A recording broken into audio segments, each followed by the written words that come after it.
Hello friends, फिर मैं आपके साथ एक बार कंप्यूटर का अगला चैप्टर लेकर के हाजिर हूँ। और मैंने कहा था कि अगले चैप्टर में काफ़ी इम्पोर्टेंट चीज़ें आपको मिलेंगी, तो उसी क्रम में आगे देखते हैं। आइए, आप जानते हैं कि कंप्यूटर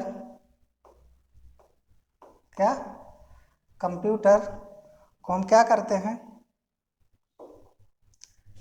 कंप्यूटर को हम मेन दो भागों में बांटते हैं। कंप्यूटर को क्या करते हैं, मेन दो भागों में बांटते हैं। पहला भाग हमारा क्या होता है, हार्डवेयर, और दूसरा भाग क्या होता है, सॉफ्टवेयर। इन पे हम लोग डिस्कशन कर चुके हैं। तो हार्डवेयर क्या होते हैं और सॉफ्टवेयर क्या होते हैं। सॉफ्टवेयर के भी दोनों भागों में हम लोग डिस्कशन किए थे कि एक होते हैं सॉफ्टवेयर, दो तरह के होते हैं। एक होते हैं क्या, सिस्टम सॉफ्टवेयर।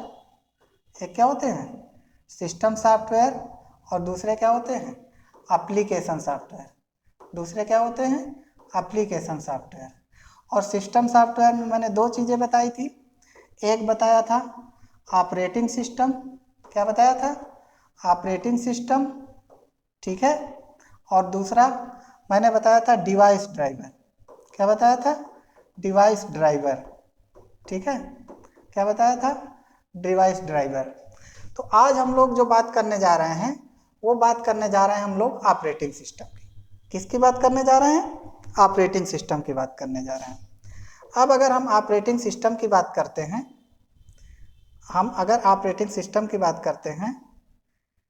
ठीक है, तो हम ऑपरेटिंग सिस्टम पढ़ने जा रहे हैं। क्या पढ़ने जा रहे हैं, ऑपरेटिंग सिस्टम। ऑपरेटिंग सिस्टम क्या पढ़ने जा रहे हैं, ऑपरेटिंग सिस्टम, ठीक। अब ऑपरेटिंग सिस्टम भाई, क्या ज़रूरत है हमें ऑपरेटिंग सिस्टम की। तो आप जानते हैं कि अगर कोई मशीन यानी कि कंप्यूटर है और वो किससे बना है, लोहे से, प्लास्टिक से, वो एक क्या है, हार्डवेयर है। और जब तक उसमें कोई सॉफ्टवेयर नहीं डाला जाता तब तक वो काम नहीं करता। इसलिए उसमें क्या डाला जाता है, सॉफ्टवेयर डाला जाता है। इसीलिए सॉफ्टवेयर को, उनकी नसें जैसे खून दौड़ता है वैसे सॉफ्टवेयर पूरे कंप्यूटर में दौड़ता है, ठीक। तो जो एक यूजर होता है, ये यूजर इस मशीन से कुछ काम कराना चाहता है। ये यूजर इस मशीन से क्या कराना चाहता है, कुछ वर्क कराना चाहता है। ये कंप्यूटर क्या है, ये हमारी मशीन है। ये हमारी क्या है, मशीन है। ये क्या जानता है, हिंदी, और क्या जानता है, इंग्लिश। और ये क्या जानता है, 0 और 1। ये क्या जानता है, 0 और 1। तो अब हम कंप्यूटर क्यों यूज करते हैं, आप लोग जानते हैं कंप्यूटर हम इसलिए यूज करते हैं जिससे जो हमारा यूजर है उसके पास कुछ क्या होगी, प्रॉब्लम होगी। तो वो प्रॉब्लम कंप्यूटर को बताएगा। प्रॉब्लम क्या करेगा, कंप्यूटर को बताएगा। तो कंप्यूटर उस प्रॉब्लम को सॉल्व करेगा और सॉल्व करके इसको सलूशन देगा। सॉल्व करके क्या देगा, इसे सलूशन देगा। लेकिन ये जानता क्या है, हिंदी इंग्लिश। और ये क्या जानता है, 0 1। तो अब समस्या यहाँ पे है कि अपनी बात को कंप्यूटर को बताए कैसे, और कंप्यूटर जो रिजल्ट प्रोसेस करे वो इसको कैसे दे, ठीक है। जो रिजल्ट बताए वो यूजर तक कैसे पहुंचाए, इसी प्रॉब्लम को दूर करने के लिए बीच में क्या रखा गया, ऑपरेटिंग सिस्टम। बीच में क्या रखा गया, ऑपरेटिंग सिस्टम रखा गया, ओएस, ठीक है, जिसे शॉर्ट में ओएस कहते हैं। लेकिन ऑपरेटिंग सिस्टम तो रखा गया, लेकिन इसके साथ साथ एक और चीज रखी गई। अगर दो लैंग्वेजेज कोई आपस में नहीं जानते, जैसे एक व्यक्ति है इंडियन और एक व्यक्ति क्या है, चाइनीज। एक व्यक्ति क्या है, चाइनीज है, और ये आप आपस में कम्युनिकेट करना चाहते हैं, ठीक है। ये क्या करना चाहते हैं, आपस में कम्युनिकेट करना चाहते हैं। ये दूसरी भाषा जानता है, ये दूसरी भाषा जानता है। तो बीच में अगर बात करना तो इनको क्या रखना पड़ता है, ट्रांसलेटर रखना पड़ता है। क्या रखना पड़ता है, ट्रांसलेटर रखना पड़ता है ना। क्या रखना पड़ता है, ट्रांसलेटर। इसी प्रकार जब यूजर कंप्यूटर से इंटरेक्ट करता है तो इसे क्या रखना पड़ता है, ट्रांसलेटर रखना पड़ता है और ऑपरेटिंग सिस्टम रखना पड़ता है। तो जो ये दोनों है ट्रांसलेटर और ऑपरेटिंग सिस्टम, ये क्या करते हैं, इसके बीच में, दोनों के बीच में किसका काम करते हैं, इंटरफेस का। किसका काम करते हैं, इंटरफेस का काम करते हैं। किसका काम करते हैं, इंटरफेस का काम करते हैं, है ना। जब इंटरफेस का काम करते हैं तो हम देखते हैं कि जो हमारे पास ऑपरेटिंग सिस्टम है वो हमारे कुछ कार्य करता है। क्या करता है, ऑपरेटिंग सिस्टम जो हमारे कुछ कार्य करता है। तो उससे पहले हम जाने कि ऑपरेटिंग सिस्टम के बारे में हमने आपको बताया कि ये क्या है, एक प्रकार का क्या है, इंटरफेस है। ये क्या है, इंटरफेस है। क्या है, इंटरफेस। इंटरफेस क्या होता है, जहां से हम किसी के माध्यम से एक दूसरे से क्या करते हैं, इंटरेक्ट करते हैं। एक दूसरे से क्या करते हैं, इंटरेक्ट करते हैं। वही हमारा क्या होता है, इंटरफेस होता है। ठीक, तो ये क्या है, एक ऐसा माध्यम होता है, ऑपरेटिंग सिस्टम क्या होता है, एक ऐसा माध्यम होता है, एक ऐसा माध्यम होता है, माध्यम होता है, ये जिसे ही आप क्या कहते हैं, इंटरफेस कहते हैं। इंटरफेस होता है, ठीक है, एक ऐसा इंटरफेस होता है जो किसके बीच में, एक ऐसा माध्यम जो किसके बीच में, यूजर, जो यूजर, ठीक है, यूजर और किसके बीच में, यूजर और किसके बीच में, समझ रहे हैं, मशीन के, क्या, किसके, यूजर और मशीन के बीच में। किसमें, यूजर और मशीन के बीच में इंटरेक्शन के काम आता है, बातचीत के काम आता है ना। तो एक तो ये डिफिनीशन हो गई। दूसरी हो गई, ऑपरेटिंग सिस्टम क्या होता है, जो पूरे कंप्यूटर को कंट्रोल करे, that's control overall, that control overall operation, overall operation perform by का operating system, perform by computer system, perform by क्या, कंप्यूटर सिस्टम। ये क्या करता है, किन पे कंट्रोल करता है, ओवरऑल ऑपरेशन जो भी करते हैं उस पे कंट्रोल करता है। ठीक, तो अब हम लोग आते हैं वर्क, यानी कि कार्य। किसके कार्य, ऑपरेटिंग सिस्टम के कार्य। किसके कार्य पे आते हैं, ऑपरेटिंग सिस्टम के कार्य। ऑपरेटिंग सिस्टम के कार्य क्या होते हैं, नंबर एक, प्रोसेस मैनेजमेंट। क्या, प्रोसेस मैनेजमेंट। क्या, प्रोसेस मैनेजमेंट, ठीक है, प्रोसेस मैनेजमेंट। एक तो ये हो गया आपका, है ना, प्रोसेस मैनेजमेंट। और दूसरा हमारा क्या हो गया, मेमोरी मैनेजमेंट। दूसरा क्या हो गया, मेमोरी मैनेजमेंट। दूसरा क्या हो गया, मेमोरी मैनेजमेंट। ठीक, और तीसरा जो कार्य होता है ऑपरेटिंग सिस्टम का, तीसरा कार्य क्या होता है, इनपुट आउटपुट मैनेजमेंट। तीसरा कार्य क्या होता है, input output management, input output management. और इसका इंपॉर्टेंट मेमोरी हो गया, प्रोसेस मैनेजमेंट हो गया, इनपुट आउटपुट मैनेजमेंट हो गया, और क्या होता है इसके अलावा, फाइल मैनेजमेंट। इसके अलावा क्या होगा, फाइल मैनेजमेंट। और फाइल के अलावा और क्या काम करता है ये, फाइल के अलावा जैसे ये टाइम मैनेजमेंट का काम करता है। किसका काम करता है, टाइम मैनेजमेंट का काम करता है। किसका काम करता है, टाइम मैनेजमेंट का काम करता है। आप सोचिए, प्रोसेस मैनेजमेंट में क्या होता है कि कई सारे प्रोसेस दिए जाते हैं और उनको क्या करता है, मैनेज का काम कौन करता है, ऑपरेटिंग सिस्टम। मेमोरी मैनेजमेंट का काम कौन करता है, ऑपरेटिंग सिस्टम। कौन सी चीज़ कहाँ स्टोर करना है, कैसे स्टोर करना है, कितना मेमोरी ले रही है, प्राइमरी में है कि सेकेंडरी में है, कौन सा प्रोसेस पहले चलना है, पहले गाना प्ले करना है कि पहले टाइपिंग करनी है कि पहले प्रिंट देना है। इनपुट कौन कौन सा ले रहा है, आउटपुट कौन कौन सा दे रहा है, इन सारे बातों में कौन सी फाइल कहाँ बनाई गई है, उसको कैसे रखना है, कैसे सेव करना है, कब हटाना है, टाइम मैनेजमेंट, किस समय फ़ोटो खींची गई है, किस समय फाइल बनाई गई है, ये सारी चीज़ों का मैनेजमेंट कौन करता है? ऑपरेटिंग सिस्टम करता है। अब आप लोग ये तो पढ़ लिए, लेकिन एक बात सोच रहे होंगे कि ये कैसे करता है। तो मैं एक एग्जाम्पल के तहत बताता हूँ कि सबसे पहले जो हमारे पास क्या होती है, कोई प्रॉब्लम है। क्या है? प्रॉब्लम। प्रॉब्लम का हम क्या ढूंढते हैं? सलूशन। उसके लिए क्या करते हैं? एनालिसिस करते हैं। उसके लिए क्या करते हैं? एनालिसिस करते हैं। और एनालिसिस के आधार पे क्या करते हैं? एल्गो डिजाइन करते हैं, एल्गोरिथम। ठीक, एल्गोरिथम डिजाइन करते हैं। और एल्गोरिथम के बाद क्या करते हैं? इम्प्लीमेंटेशन करते हैं। क्या करते हैं? इम्प्लीमेंटेशन करते हैं, इम्प्लीमेंटेशन करते हैं। ठीक है। और इम्प्लीमेंटेशन के बाद जो एनालिसिस है वो एक्चुअली में होता है प्रॉब्लम, कोई क्वेश्चन होगा। एनालिसिस क्या? कोई पोस्टमार्टम। जैसे मान लो कि आप कहाँ पे खड़े हैं, किसी एक चौराहे का नाम लीजिए, मान लो गोल चौराहे में खड़े हैं। अब गोल चौराहे से आपको सेंट्रल रेलवे स्टेशन जाना है। गोल चौराहे से कहाँ जाना है? Central railway station. एक है कि सीधा निकल जाए, दूसरा है कि परेड होकर के जाए, ठीक है। तीसरा है कि आप पहले कहाँ पहुँचे आप जरीब चौकी पहुँचे, जरीब चौकी से 2 रास्ते हैं, एक बस स्टॉप होकर के जाएं, तो कई रास्ते हैं।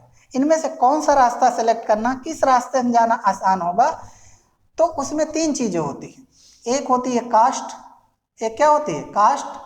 दूसरा क्या होता है? टाइम। और तीसरा क्या होता है? एफर्ट। तीसरा क्या होता है? एफर्ट। इन तीनों को क्या करना होता है? मिनिमम करना होता है। तो या तो ये तीनों मिनिमम हो जाए, ठीक है, या फिर ये तीनों चीज़ें क्या हो जाए? एवरेज हो जाए। तीनों चीज़ें क्या हो जाए? एवरेज हो जाए, ठीक। और या फिर क्या होती हैं? मैक्सिमम हो जाए, या फिर क्या हो जाए? मैक्सिमम हो जाए। अब इनमें से कोई ना कोई एक होगा। अगर आपको जल्दी जाना है तो हो सकता है आप सेल्फ वाहन से जाएं, तो आपकी कास्ट क्या होगी? ज़्यादा आएगी, लेकिन टाइम कम लगेगा। कहाँ से कहाँ जाना है? यहाँ से यहाँ जाने में, है ना, कई रास्ते हैं जहाँ से होकर के जाए, ठीक। तो क्या होगा? कास्ट कम लगेगी, ठीक। और क्या होगा? कब? जब आप अपने वाहन से जाएंगे, लेकिन पेट्रोल ज़्यादा खर्चा आएगा, ज़्यादा क्या, या बुक करके जाएंगे तो ज़्यादा आएगा। दूसरा क्या है कि फिर या तो इससे कम क्या होगा? टाइम कम होगा। यानी कि जब आपको टाइम की समस्या हो तो आप कास्ट को नहीं देखते हैं। फिर अगर आपके पास खूब टाइम है तो आप यहाँ से यहाँ पैदल चले जाए, कोई दिक्कत नहीं, पैदल चले गए, ठीक है। और इसी तरह क्या है? एफर्ट। आप जब पैदल जाएंगे तो ताकत तो एनर्जी तो ज़्यादा लगेगी, तो खाए पिएंगे, तो ये भी, इसमें भी मिनिमम मैक्सिमम एफर्ट होगा।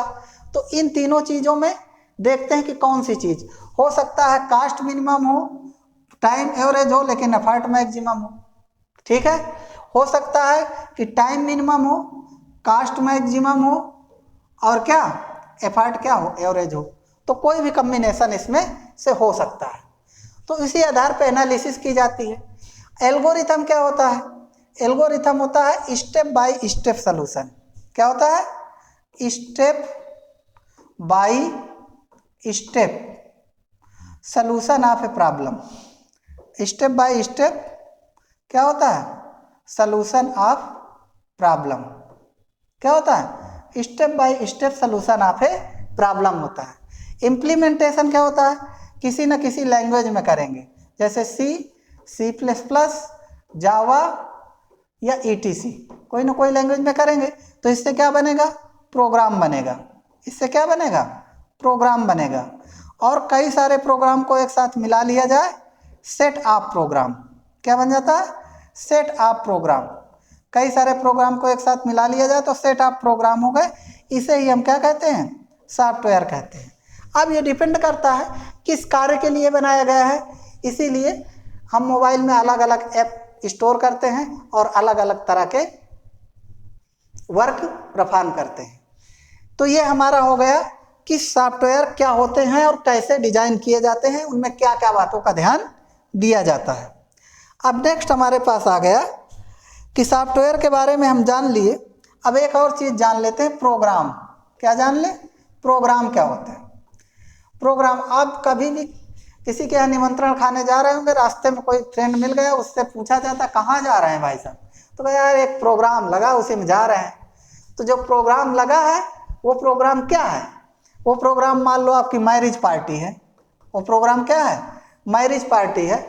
तो मैरिज पार्टी में जाते हैं तो वहाँ देखते हैं कि पहले तेल होगा, फिर मैन होगा, फिर बारात होगी, कि पहले क्या कहते हैं, पहले बारात हो जाएगी, पहले विदाई हो जाएगी, फिर बारात होगी, फिर मैन होगा, फिर तेल होगा। ऐसा होता है? नहीं, एक क्रम से होता है। तो ये जो प्रोग्राम है ये किसी भी प्रॉब्लम का एक क्रमवार स्टेप बाय स्टेप सोल्यूशन होता है ना। तो वो भी एक प्रकार का प्रोग्राम है, क्योंकि हर चीज़ उसमें क्रम से होती है। ठीक।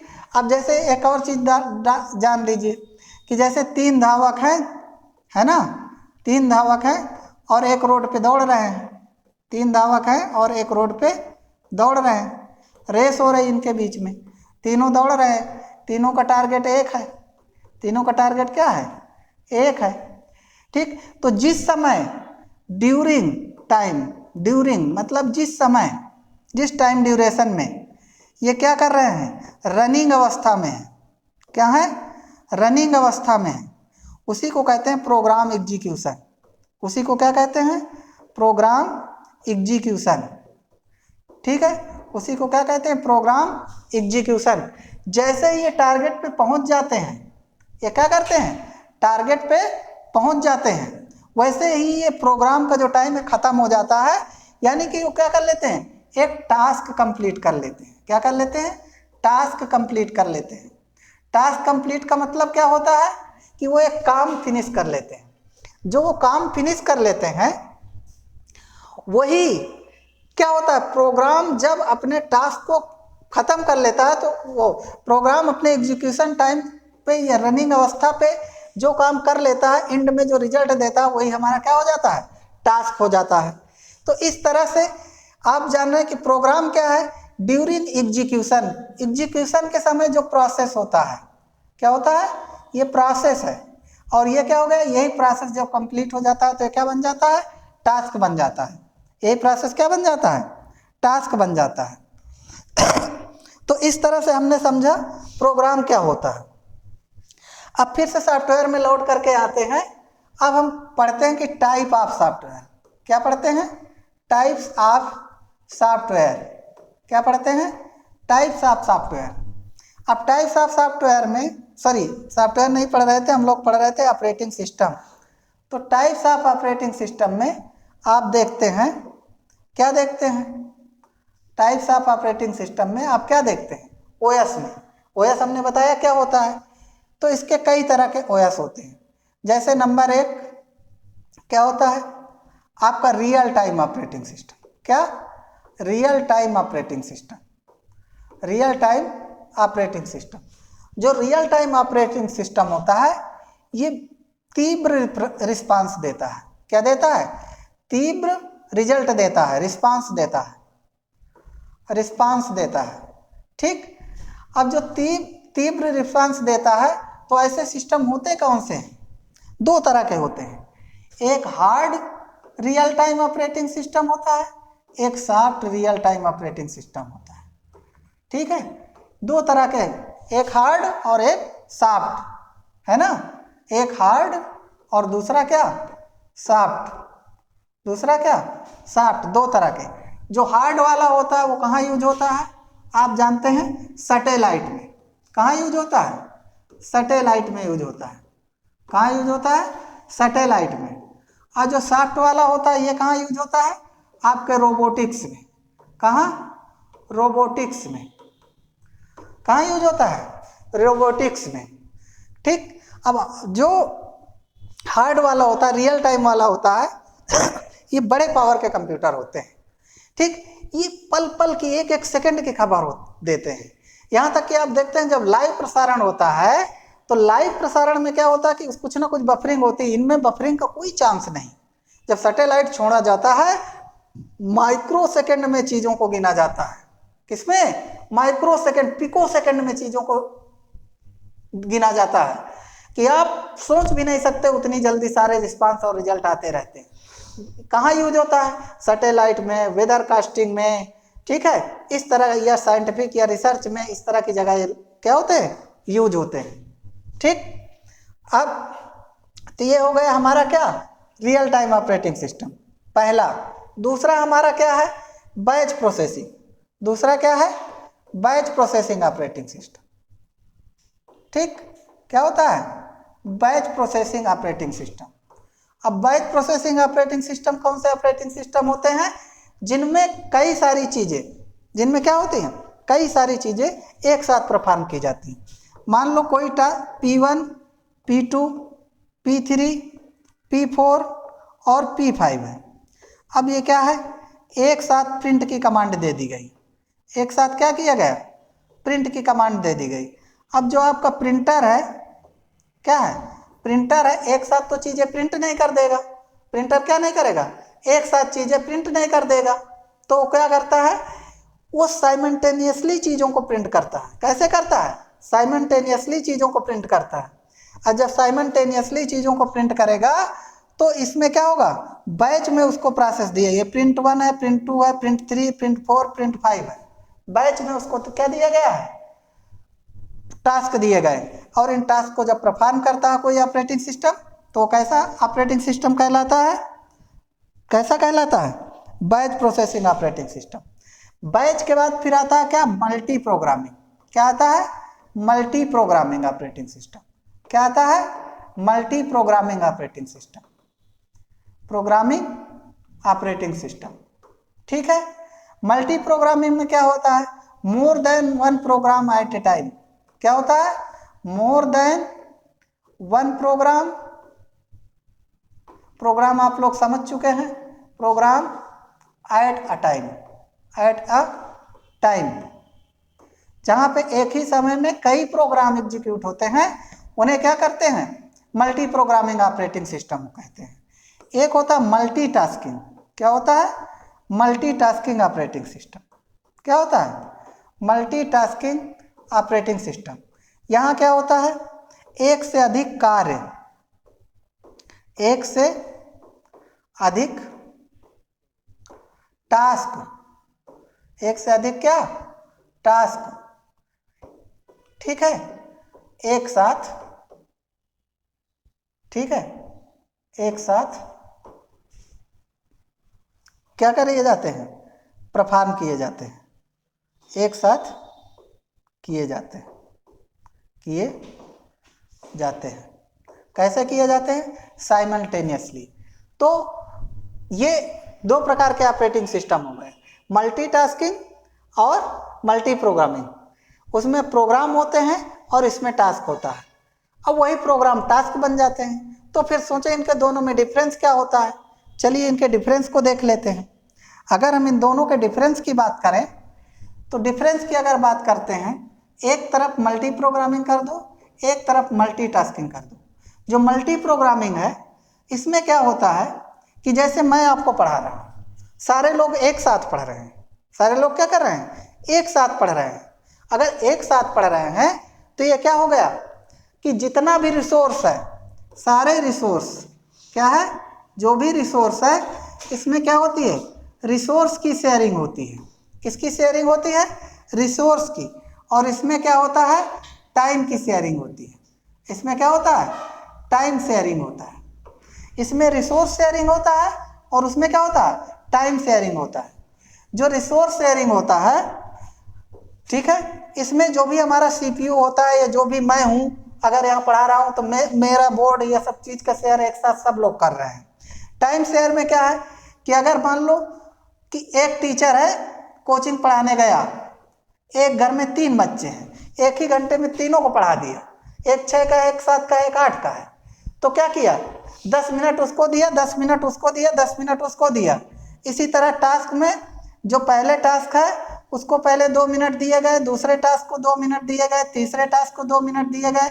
मान लो टाइम आपके पास 10 मिनट था, फिर 1 मिनट, फिर 1 मिनट, फिर 1 मिनट, और बाकी को डिस्ट्रीब्यूट कर दिया गया। इस तरह से ये क्या हो गया? टाइम की शेयरिंग कर दी गई। क्या कर दिए गए, टाइम शेयर कर दिया गया। रिस्पांस इसमें जल्दी मिलता है, इसमें क्या होता है, रिस्पांस कम समय में मिलता है। ठीक है, रिस्पांस क्या होता है, कम समय में मिलता है ना। और इसमें रिस्पांस क्या होता है, देर में मिलता है। रिस्पांस क्या होता है, देर में मिलता है ना। तो इसमें टाइम ज़्यादा लगता है, उसमें टाइम रिस्पांस में कम लगता है। मुझे लगता है कि आपको अंतर समझ में आ गया होगा। अगर अंतर समझ में आ गया है तो आगे बढ़ते हैं। अब आगे बढ़ते हैं, अब हम लोग किस पे बात करते हैं, मल्टी यूजर। किस पे बात करते हैं, multi user. Multi user operating system.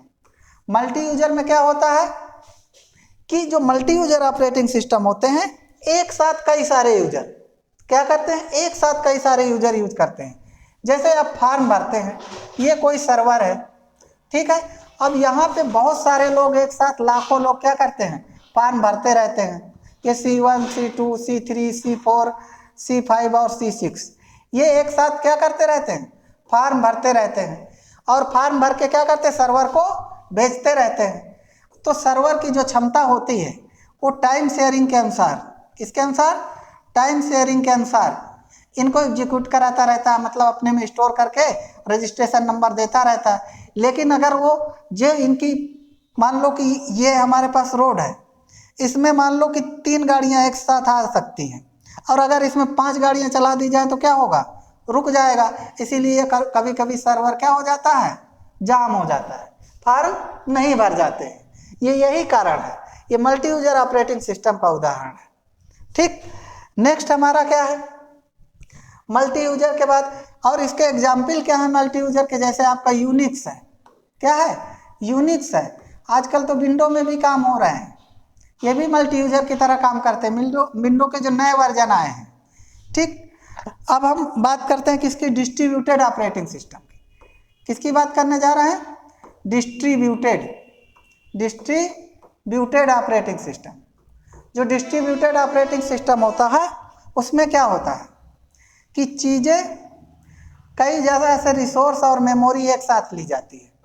यहाँ पे मेमोरी 1 है, ये मेमोरी 2 है, ये मेमोरी 3 है, और ये मेमोरी 4 है। ये CPU 1 है, ये CPU 2 है, ये CPU 3 है, और ये CPU 4 है। ठीक, तो क्या होता है कि मान लो 4 बैंक हैं, ये बैंक A है, ये B है, ये C है, और ये D है। ये क्या करते हैं, आपस में चीज़ों को शेयर करते हैं। आपस में चीज़ें क्या करते हैं, शेयर करते हैं एक दूसरे से, है ना। आपस में क्या करते हैं, चीज़ें एक दूसरे से शेयर करते हैं। तो जो ये एक दूसरे से चीज़ें शेयर करते हैं, क्या करते हैं कि इनके सर्वर के पास इस वाले चीज़ की एक कॉपी होती है। क्या होती है, एक कॉपी होती है। फायदा इसका क्या होता है कि अगर ये सर्वर खराब भी पड़ गया तो इस वाले सर्वर से आप काम कर सकते हैं। कैसे, ये सर्वर खराब है तब भी इसमें ATM से जाकर पैसा निकाल सकते हैं, क्योंकि आपके जो डेटा है उसकी एक कॉपी इसके पास पड़ी हुई है, तो इसमें डेटा लॉस के चांसेस कम होते हैं। तो ये डिस्ट्रीब्यूटेड ऑपरेटिंग सिस्टम का एग्जाम्पल होता है। ठीक, जैसे बैंक के ATM और सर्वर होते हैं, अलग अलग कंप्यूटर होते हैं, लेकिन डेटा किसी का किसी में भी एक्सेस किया जा सकता है। और नेक्स्ट होता है आपका एम्बेडेड ऑपरेटिंग सिस्टम। क्या, एम्बेडेड ऑपरेटिंग सिस्टम। एम्बेडेड, कौन सा, एम्बेडेड ऑपरेटिंग सिस्टम। जो एम्बेडेड ऑपरेटिंग सिस्टम होता है, क्या होता है, जो एम्बेडेड ऑपरेटिंग सिस्टम होता है, कहाँ आप इसका देखे होंगे, जैसे वॉशिंग मशीन। कहाँ, वॉशिंग मशीन, ठीक है। वॉच, घड़ियाँ, कहाँ पे, कुछ घड़ियाँ हैं, कुछ वॉच है, वॉशिंग मशीन है। और आपने देखा होगा खाना बनाने वाले माइक्रोवेव, क्या, माइक्रोवेव, ये भी क्या इसके एग्जाम्पल हैं, एम्बेडेड ऑपरेटिंग सिस्टम के। एम्बेडेड ऑपरेटिंग सिस्टम क्या होता है, केवल उसी सिस्टम को चलाता है जिसके लिए वो डाला गया है। जैसे वॉशिंग मशीन है, कपड़े धुलने के लिए डाली गई, इधर से घूमेगी, इधर से घूमेगी, बंद हो जाएगी। इसके अलावा अगर उसमें कोई काम करना चाहे तो वो नहीं कर पाएगा। तो ये हमारा कैसा ऑपरेटिंग सिस्टम है, किस तरह का, एम्बेडेड ऑपरेटिंग सिस्टम है। तो ये कुछ एग्जाम्पल थे, टाइप थे ऑपरेटिंग सिस्टम के। और एग्जाम्पल की अगर बात करें ऑपरेटिंग सिस्टम में, किसकी बात करें, एग्जाम्पल की, तो आप जानते हैं विंडो का नाम आपने सुना होगा, विंडो के कई वर्जन हैं। यूनिक्स का नाम आपने सुना होगा, लाइनेक्स का नाम आपने सुना होगा, है ना। अब इस समय आप जो मोबाइल में यूज करते हैं इसको क्या कहते हैं? एंड्रॉयड ऑपरेटिंग सिस्टम होता है। क्या? एंड्रॉयड ऑपरेटिंग सिस्टम होता है। ठीक, तो ये बहुत तरह, और एक और मैक का ऑपरेटिंग सिस्टम होता है जो आपने आईफोन या वो क्या कहते हैं लैपटॉप में देखा होगा। ठीक है, तो ये सब ऑपरेटिंग सिस्टम के क्या हैं? एग्जाम्पल है। और टाइप हम लोग जो पढ़ रहे थे वो टाइप है। इस तरह से हमने क्या पढ़ा कि ऑपरेटिंग सिस्टम क्या होता है, उसके कितने टाइप होते हैं, वो किस तरह से काम करते हैं, उनमें क्या अंतर होते हैं। तो इस तरह से हम लोगों ने इनके बारे में अध्ययन किया। ठीक है, तो आज के लेक्चर में हम लोग इतना ही रखते हैं, फिर आगे मिलते हैं। तब तक आप इसको देखिए, सुनिए, कमेंट करिए। कोई चीज़ समझ में ना आए तो आगे हम उसको बताएंगे। कितने मिनट हो गए? तो आगे हम बताएंगे। आगे में आपको जो इम्पोर्टेंट चीज़ें हैं, एक तो आपको मेमोरी यूनिट पढ़ाना है। क्या पढ़ाना है आपको? नेक्स्ट में मेमोरी यूनिट पढ़ाना है ना। मेमोरी यूनिट पढ़ाना है। और क्या पढ़ाना है? कन्वर्जन पढ़ाना है। क्या पढ़ाना है? कन्वर्जन पढ़ाना है। Binary to decimal, decimal to binary, octal, hexa, इनमें कन्वर्जन पढ़ाना है, ये पढ़ाना है। बहुत क्वेश्चन वहाँ से पूछे जाते हैं और कुछ क्वेश्चन करवाने हैं। तो आपसे फिर मिलेंगे अगले वीडियो में। तब तक के लिए जय हिंद। लाइक करिए, शेयर करिए, ठीक है, और अच्छे से देखिए वीडियो को जब तक कॉन्सेप्ट क्लियर ना हो जाए।